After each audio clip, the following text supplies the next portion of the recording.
Good morning to all of students.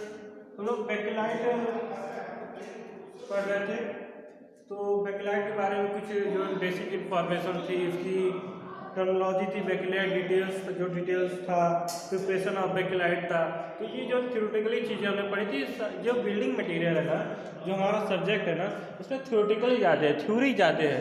ऐसा नहीं कि उनके न्यूमेरिकल बहुत ही कम है, जो बहुत ही कम यूजेस है उसका, क्योंकि ये याद करने वाली चीज़ें हैं और ये वही सब चीज़ें जो आप बार बार मैं बताते आ रहा हूँ, जो आपकी बिल्डिंग में जिसका यूज़ है, जो आपके आसपास ही जाके मटेरियल मिल जाएंगे। तो ये टाइप ऑफ बैकलाइट बता दिया मैंने, अब यूजेस ऑफ बैकलाइट बता रहे हैं।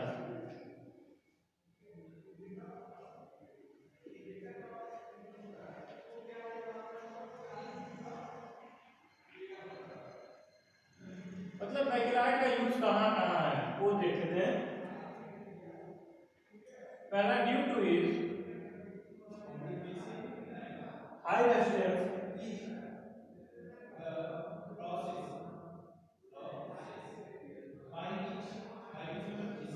टू इलेक्ट्रिसिटी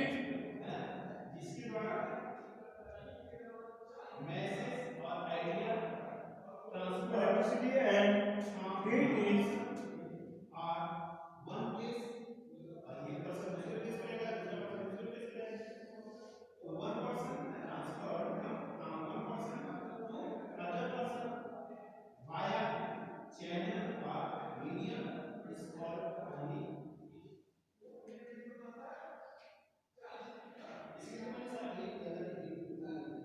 ठीक है।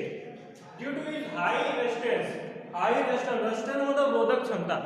किसी चीज को रोकने की जो क्षमता होती है उसको क्या कहते हैं, रेजिस्टेंस कहते हैं। Due to high resistance to electricity के लिए हाई रेजिस्टेंस है, मतलब कि अगर वायरिंग कहीं, जो स्विच है, बैकलाइट है, जो स्विचेस होते हैं, बोर्ड होते हैं, वो बैकलाइट के बने होते हैं। तो देखिए स्टूडेंट, अगर कहीं स्विचेस है तो ऐसा उसमें करंट नहीं आता। अगर कहीं स्विच को आप टच करेंगे या बोर्ड को टच करेंगे, उसमें करंट नहीं आता, क्योंकि वो बैकलाइट मटेरियल होता है। वो इलेक्ट्रिसिटी रेजिस्टेंस मतलब इंसुलेट करता है इलेक्ट्रिसिटी, उससे उसकी जो इलेक्ट्रिसिटी का चार्ज है बाहर नहीं आता है, इलेक्ट्रिक चार्ज जो, तो उसकी वजह से क्या होता है, जो हीट बाहर नहीं आता, हीट और जो ये वाला इलेक्ट्रिसिटी कि हमें इफेक्ट नहीं करता है। हीट और इलेक्ट्रिसिटी जो है हमें इफेक्ट असर नहीं करते। तो क्या होता है, ऑटोमोटिव में मतलब गाड़ी उड़ी में व्हीकल्स होता है, फोर व्हीलर होता है, किसी तरह की गाड़ी में देखेंगे आपने, उसका डैशबोर्ड जो होता है, स्विच होता है, बोर्ड होता है, वो सारी चीजें उसमें बैकलाइट की बनाई जाती है। ये हार्ड प्लास्टिक होता है एक तरह से, बैकलाइट जो होता है हमारा हार्ड प्लास्टिक होता है। तो उसको यूज किया जाता है, ताकि इसलिए यूज किया जाता है कि उसका इलेक्ट्रिसिटी और हीट का जो असर है वो हमारे ऊपर या हमारी जो एसेसरीज एप्लीकेशन है, जो पार्ट्स है हमारे ऑटोमोबाइल्स में, गाड़ी में, व्हीकल में, जहां भी है, उससे कोई शॉर्ट सर्किटिंग ना हो या फिर वो जले ना। क्योंकि देखिए गाड़ी जब चलती ज़्यादा डिस्टेंस जब चलती तो इंजन हीट हो जाता है। इंजन जब गर्म होने हो जाता है ना, तो अगर कोई हाथ उस पर रखेंगे तो जल जाएगा, या प्लास्टिक नॉर्मली कोई प्लास्टिक रखेंगे तो प्लास्टिक क्या होगी, वो पिघल जाएगी। तो उस कंडीशन में ऐसी प्लास्टिक इस्तेमाल किया जाए, ऐसी मटेरियल यूज किया जाए अब बहुत कि वो जल्दी गर्म ना हो और ना ही जल्दी गले। अगर सोच लीजिए सपोज कि हर जगह अगर जब टीने की भी बनती, टीन की बनती, लोहे की बनती, तो सारी चीज़ अगर आयरन की हो जाएगी, सब चीज़ें की जाएगी, तो बहुत हीट हो जाएगा, बहुत गर्म हो जाएगा। आपने देखा होगा कि जब टीन शेड होता है, जहाँ एल्वेस्टर होते हैं, टीन वाला एल्वेस्टर होता है, तो वहाँ क्या होता है, वहाँ टेम्परेचर बहुत ज़्यादा हो जाता है, हीट ज़्यादा हो जाता है, गर्मी ज़्यादा हो जाती है, उमस होने लगती है। तो उस कंडीशन में क्या किया जाता है, क्या करते हैं, बैकलाइट का यूज करते हैं, ताकि हीट और इलेक्ट्रिसिटी दोनों हमारी मेंटेन करें। Next, due to excellent insulating properties,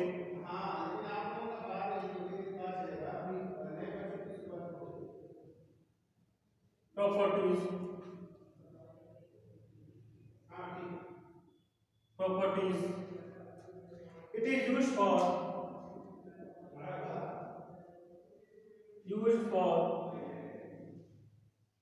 making switches,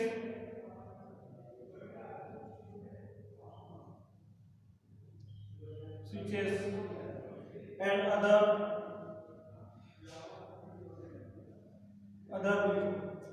electrical appliances.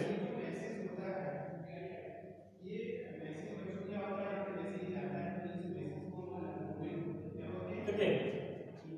Due to excellent insulating properties, excellent insulating property मतलब इंसुलेट करना, मतलब एक ऐसी लेयर डालना जिसके वजह से ना कोई अंदर की टेम्परेचर बाहर ना आए और बाहर की टेम्परेचर अंदर ना जाए। मतलब टेम्परेचर या भी कोई भी मटेरियल, जैसे आपने बॉटल यूज करते हैं ना, ठंडी में जो बॉटल यूज करते हैं तो उसमें क्या रहता है, मतलब जो पानी रखते हैं और वो गर्म रहता है, तो इंसुलेटिंग मटेरियल, उसमें ऐसी इंसुलेटिंग मटेरियल रखी जाती है ताकि अंदर का जो वेपर है ना बाहर ना आए और बाहर की जो ठंडी हवा है ना वो अंदर ना जाए।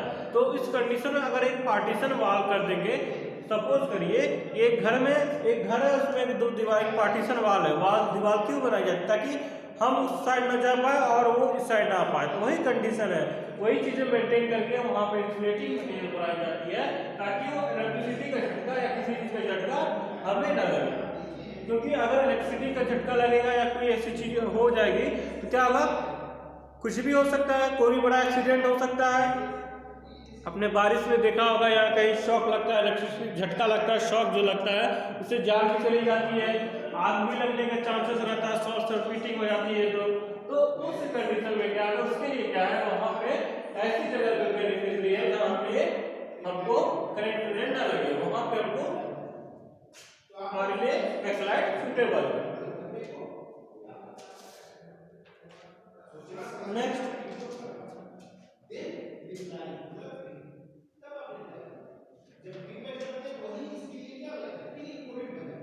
it is used to make various kitchenware products।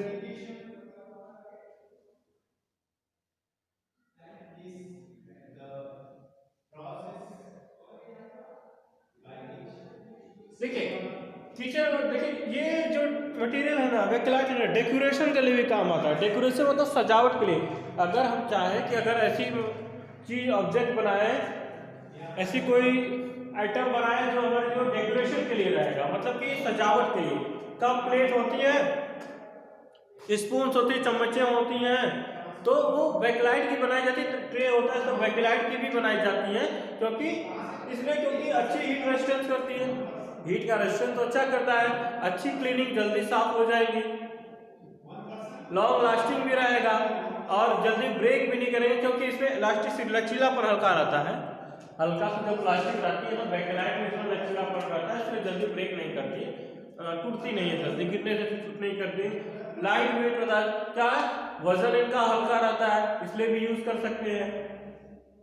Main इसे ये फायदा रहता है, इसका जो वजन रहता है ना काफी हल्का रहता है, लोहे और किसी अन्य मटेरियल के कंपैरिजन काफी हल्का रहता है, और इसका केयर ज्यादा नहीं करना पड़ता, बहुत ज्यादा पेंटिंग वेंटिंग ये सब चीज इसमें जरूरतें नहीं पड़ती है। इसमें पेंटिंग की खर्च, जंग लगना, जंग लगना, ये सब कंडीशन इसमें नहीं आती है, फिर कोई केमिकल रिएक्शन हो रहा है उस पर, ऐसा तो नहीं है। इसलिए इसमें ज़्यादा मोस्टली इसका यूज बहुत ज़्यादा इसलिए है, और बहुत अच्छी है मटेरियल। ये रिसाइकल भी हो जा रही है हमारी, एक बार खराब हो गई तो दोबारा भी इसको रिसाइकल करके दूसरा प्रोडक्ट बन जाएगा, दूसरी कुछ और बन जाएंगे। तो किचन वेयर में भी इसका यूज कर सकते हैं।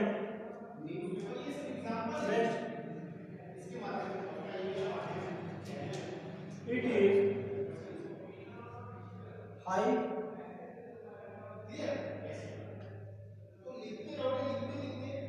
Tensile strength, high tensile strength. It is used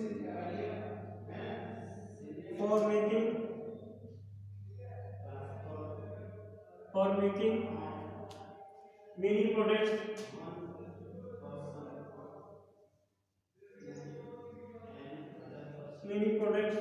such as telephones,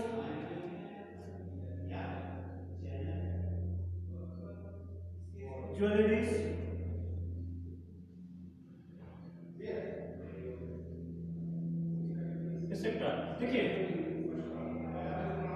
एक प्रॉपर्टी एक और मतलब एक गुणवत्ता इसकी और एक और सी गुणवत्ता है कि हाई टेंसाइल स्ट्रेंथ। टेंशन मतलब खिंचाव, टेंशन मतलब तनाव, मतलब क्या कहते हैं अगर इसको खींचा जाए ना, इस मटेरियल को खींचा जाए तो टूटेगा नहीं, मतलब एक लिमिट होती है, एक बाउंड्री कंडीशन होती है। ऐसा नहीं कि इसको खींचते जाएंगे तो टूटेगा नहीं, रबर भी कहीं ना कहीं जाके टूटेगा जरूर। एक ऐसा पॉइंट आएगा, एक ऐसा समय आएगा जब रबर की क्षमता खत्म हो जाएगी वहां से ज्यादा खींचने की, स्ट्रेच होने की, तो उस समय क्या हो जाएगा, वो ब्रेक टूट जाएगा। तो इसमें क्या होता है, ये अगर जैसे कांच होता है ना, कांच को अगर खींचेंगे तो टूट जाएगा ना, ग्लास होता है, शीशा होता है ना, अगर उसको खींचने पे टूट जाता है। बट प्लास्टिक होती है जो प्लास्टिक बैग जिसमें हम सब्जी उब्जी लेके जाते हैं, मार्केटिंग का आइटम लेके जाते हैं, उसको देखिए आप खींचेंगे तो थोड़ी सी फैलती है, खींचती चली जाती है, जल्दी फटती नहीं है। क्रैकिंग प्रॉपर्टी उसकी अच्छी रहती है। टीयरिंग मतलब फटने वाली जो प्रॉपर्टी है, गुणवत्ता उसकी अच्छी है। पेपर को अगर फाड़ेंगे तुरंत फट जाएगा, बट प्लास्टिक फटता नहीं, खींचता थोड़ा चला जाता है। वही क्यों होता है, वो इसलिए होता है क्योंकि टेंसाइल स्ट्रेंथ है, टेंशन सहने की क्षमता उसके अंदर ज्यादा होती है। Use for making many product such as telephone, jewellery. Telephone का यूज बनाने में यूज होता है। ज्वेलरी मतलब कॉस्मेटिक ज्वेलरी जो आ रही है मार्केट में, कॉस्मेटिक ज्वेलरीज आती हैं, वो सेम टू सेम जैसे ओरिजिनल ज्वेलरी रहती है उससे दिखाई देती है, तो उसमें भी ये काम यूज आ जा रहा है। मतलब ये डेकोरेशन मतलब सजावट के भी काम में आ जा रहा है। तो इसका एडवांटेज मतलब यूज यहाँ पे भी है। अब नेक्स्ट चलते हैं एडवांटेजेस के बारे में। Advantages of bakelite.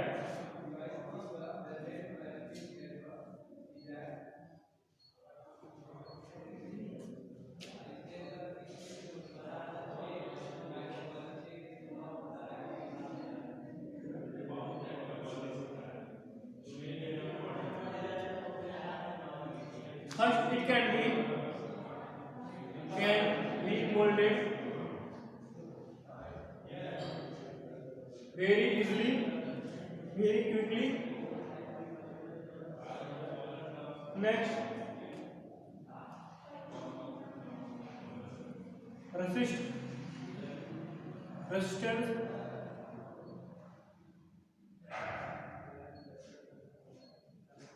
to electricity.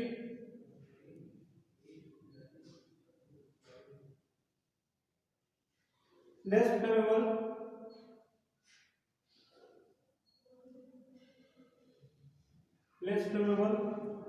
than other plastic material.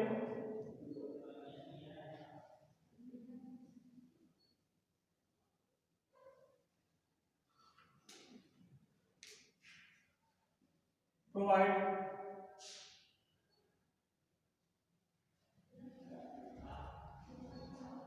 to heat।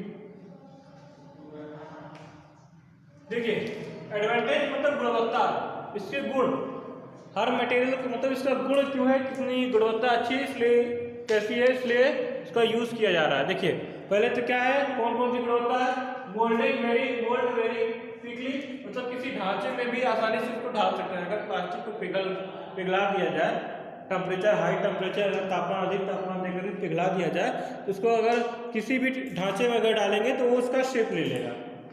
जैसे पानी को किसी भी मटेरियल में रखेंगे, किसी भी बर्तन में रखेंगे, तो जो शेप रहेगा उसका शेप रहेगा, उसका कोई शेप नहीं होता। तो ये क्या है, मोल्डेड वेरी क्विकली, मतलब इसको किसी ढांचे में आसानी से ढाला जा सकता है। रेजिस्टेंस इलेक्ट्रिसिटी रोधक क्षमता होती है, मतलब इलेक्ट्रिसिटी अगर किसी कहीं पर इलेक्ट्रिसिटी फ्लो कर रही है या वायरिंग है, उसके ऊपर स्विचेस में अगर यूज करेंगे, बोर्ड में यूज करेंगे, तो वहां पे हमको इलेक्ट्रिक शॉक झटका नहीं लगेगा। Less flammable than other plastic material. Flammable मतलब धुआं जो निकलता है ना, फ्लेम निकलता है, धुआं जो रहता है वो ज्वलन से ज़्यादा, कहीं आप पुआल देखेंगे, पुआल जलता है तो बहुत तेजी से जल जाता है और फ्लेम धुआं बहुत ज़्यादा इसमें निकलता है। अगर साइकिल टायर हुआ, इस टाइप में कोई चीज़ हुआ, बट ये इसमें इतना फ्लेमेबल उतना नहीं होता है, धीरे धीरे जलता है। अब प्रोवाइड रेजिस्टेंस टू हीट, और ये हीट मतलब तापमान की जो हीट जो रहती है उसको भी रेजिस्टेंस देती है, मतलब रोधक क्षमता होती है। जिसकी वजह से गाड़ी यूज़ करते हैं उसमें किसी तरह की शॉर्ट सर्किटिंग, आग लगना या टेम्परेचर बहुत ज़्यादा नहीं होता है। ये तो था हमारे की एडवांटेजेस। अब कुछ उसकी अवगुण भी है, अवगुणता अगर गुण होती है तो उसकी अवगुण भी होता है। तो डिसएडवांटेज हम उसको कहते हैं, वो भी देख लेते हैं।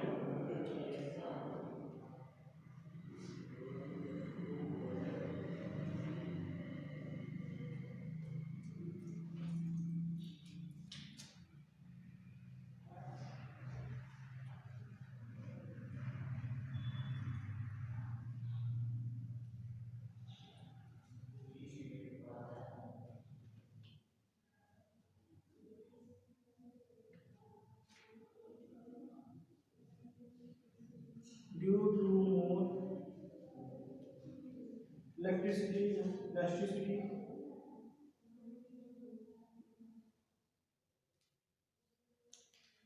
Flexibility,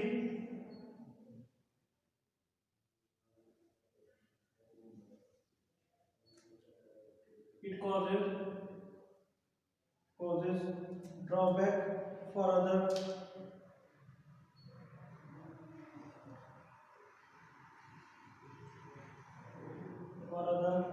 products.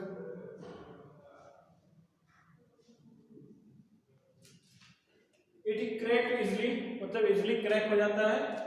और नेक्स्ट जो हमारा गुणता क्या है, due to more electricity and flexible, ज़्यादा इलास्टिसिटी और फ्लेक्सिबल होने का ड्रॉबैक का अदर प्रोडक्ट दूसरी जगह नहीं यूज़ करते। सपोज के लिए जहाँ पे हमको रिजिड मतलब कि चाहिए कि ये मटेरियल यहाँ पर ठोस होना चाहिए, मतलब उसमें फ्लेक्सिबल या किसी तरह का लचीलापन नहीं होना चाहिए, उस जगह पे यूज़ नहीं करते। सपोज जहाँ पे हम स्टील लोहा यूज़ कर रहे हैं वहाँ पे इसको यूज़ नहीं कर सकते। क्यों? जहाँ पे हम लोहा यूज़ कर रहे हैं, आयरन यूज़ कर रहे हैं, स्टील यूज़ कर रहे हैं, उस कंडीशन में इसको नहीं यूज़ कर सकते क्योंकि ये फ्लेक्सिबल है, लचीलापन है। तो उसके वजह से हमारा जो भी चीज़ हम बनाएंगे वो डैमेज हो जाएगा। तो उस कंडीशन में क्या करते हैं, ये दो डिसएडवांटेजेस है हमारी, और होता है इसकी बैकलाइट की। जो मेनली दो मैंने बताइए, और भी कई हैं लेकिन मेनली मैंने सोचा दो कमी वही बताया मैं आपको। तो इसमें ये इतनी चीज़ हमारी थी एडवांटेज बैकलाइट के बारे में। तो बैकलाइट का जो हमारा सेशन था, जो हमारा यूनिट थी और टॉपिक्स था बैकलाइट का, वो कंप्लीट हो गया यहाँ पे एडवांटेज के साथ ही। तो अब जब भी नेक्स्ट लेक्चर लूँगा तो उस लेक्चर में कोशिश करूँगा कि नई टॉपिक लेके आऊँ आप लोगों के लिए। Okay, thank you.